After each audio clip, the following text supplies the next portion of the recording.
number 4491 HP4, guys. We're just doing a small exhaust note comparison for the BMWs that we have. Listen and let us know which one do you like.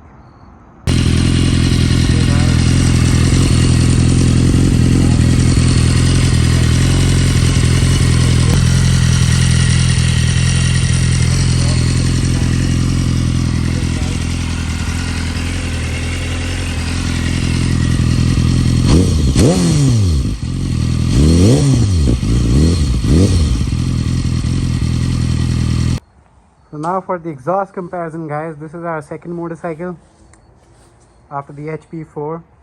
Now this has the full aero competition Evo. The plus point is there's no catalytic converter. You can see it's a straight pipe. It's a 65mm exhaust mid pipe just leading to the exhaust pipe.